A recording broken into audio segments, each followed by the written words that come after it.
बिहार में जिन 4 सीटों पर उपचुनाव होने हैं उनमें से एक तरारी की सीट है और तरारी की सीट पर भी मुकाबला जोरदार होने वाला है। ये सीट परंपरागत तौर पर लेफ्ट की सीट मानी जाती है, लेकिन यहाँ पर इस बार चुनावी मैदान में लेफ्ट की तरफ से तो उम्मीदवार हैं ही साथ बीजेपी की तरफ से सुनील पांडे के बेटे विशाल प्रशांत को चुनावी मैदान में उतारा गया है।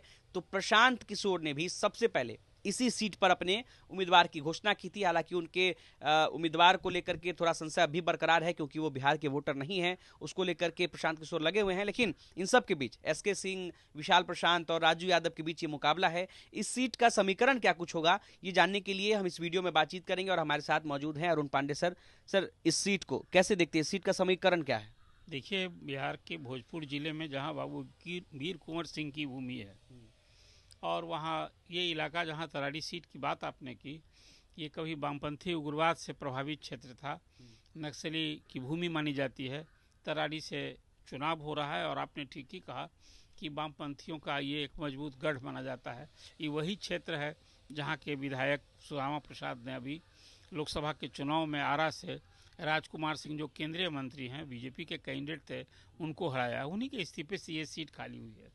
और राजू यादव, जो पिछले चुनाव में राजू यादव 2019 के चुनाव की बात मैं कर रहा हूँ, 2019 के चुनाव में राजू यादव महागठबंधन के उम्मीदवार थे, माले के कैंडिडेट थे आरा से, और राजकुमार सिंह के खिलाफ उनको 4 लाख से अधिक वोट मिला था।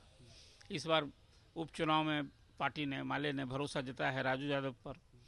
तो राजू यादव का खुद एक जात का समीकरण, यादव होने का लाभ, दूसरा माले का लाभ, माले होने का लाभ, उस इलाके में माले का एक पैठ है। और जब पार्लियामेंट सीट, तो इस बार माले 2 सीट जीत गई। एक सीट न सिर्फ आरा सीट हाथ लगी, काराकाट सीट भी जीती है। तो माले का मनोबल ऊंचा है और राजू यादव की जीत को लेकर के पूरी पार्टी महागठबंधन में एकजुटता दिखती है। लालू यादव का भी समर्थन है। लालू यादव ने तो 2019 के चुनाव में भी समर्थन दिया था राजू यादव को। तो इसलिए अब वहाँ बीजेपी की सीट थी, बीजेपी को कोई सशक्त उम्मीदवार माले के खिलाफ नहीं मिल रहा था, तो सुनील पांडे शामिल हुए, जो सुनील पांडे लोजपा में वो पारस के साथ थे। उन्हें पार्टी छोड़ी और इसमें आकर साथ हुए, बेटे को भी शामिल कराया। तो बीजेपी ने सुनील पांडे के बेटे को टिकट दिया है, जो आपने अभी उनकी चर्चा की, वो विशाल की चर्चा की, तो वो कैंडिडेट हैं। और उधर इस बार जनसुराज ने जो एक इतिहास रचने की ठानी है। उनका कहना है कि हम ये 4 सीट का जो उपचुनाव है, इसमें ये चुनाव यदि हम जीत गए तो फिर हमारे लिए सरल होगा 2025 का चुनाव। तो वहाँ सेना के रिटायर्ड अधिकारी lieutenant general SK Singh, Shrikrishna Singh को कैंडिडेट बनाया। वो घूम रहे थे, राजपूत जाति के हैं, वहाँ राजपूत जाति का भी एक अच्छा खासा, वीर कुंवर सिंह की भूमि है, मैंने आपको बताया।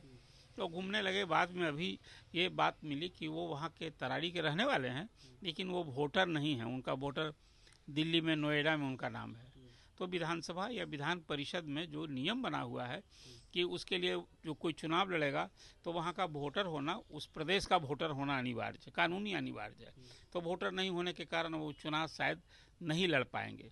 ये इसी तरह का वाकया है। हमें याद आता है कि सामने आज बिहार विधान परिषद के सामने, आप इस परिसर में, कबीर वाटिका में आप बात कर रहे हैं, यहाँ तारिक अनवर को कांग्रेस ने उम्मीदवार बनाया था विधान परिषद के लिए, और वो दिल्ली से वोटर थे, अभी कटिहार के सांसद हैं। सांसद मतलब राज्यसभा और लोकसभा के मेंबर बनने के लिए उसको कोई देश, भारत का नागरिक होना चाहिए, लेकिन विधानसभा और विधान परिषद का मेंबर बनने के लिए उस संबंधित राज्य का उसका मतदाता होना जरूरी है। हाँ, वो बासी नहीं, उसका मतदाता होना जरूरी है। तब एक कानूनी पेच फंस गया है। भले ही एक फॉर्म भी होता है जिसमें प्रशांत किशोर ने, जनसुराज पार्टी ने आवेदन दायर किया है, लेकिन कोई कानून में सुधार तो उनके कारण थोड़े होगा यह बना है। तो वहाँ कोई घनश्याम राय या किरण सिंह, कोई एक नए कैंडिडेट, उनको भी घोषणा होना बाकी है, लेकिन आज से कल तक घोषणा हो जाएगी। तो एक तो वहाँ चुनाव लड़ने के पहले प्रशांत किशोर के लिए मैं इसे एक झटका मानता हूँ। जहाँ वो चुनाव रणनीतिकार हैं, पार्टियों के लिए चुनाव रणनीति बनाते हैं, ऐसी भूल उन्हें कैसे हो गई कि जिसको कैंडिडेट बना रहे थे वो मतदाता सूची में नाम नहीं है और कैंडिडेट का नाम अनाउंस कर दिए। खैर, एक झटका है, ये पार्टी के लोग भी मानते हैं।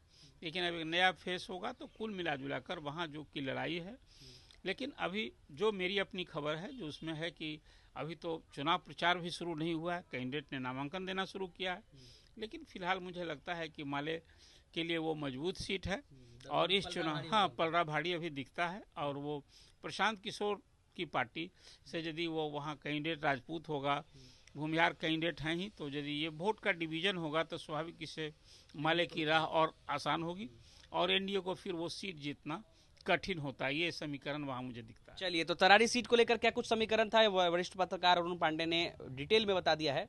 तब तक के लिए धन्यवाद।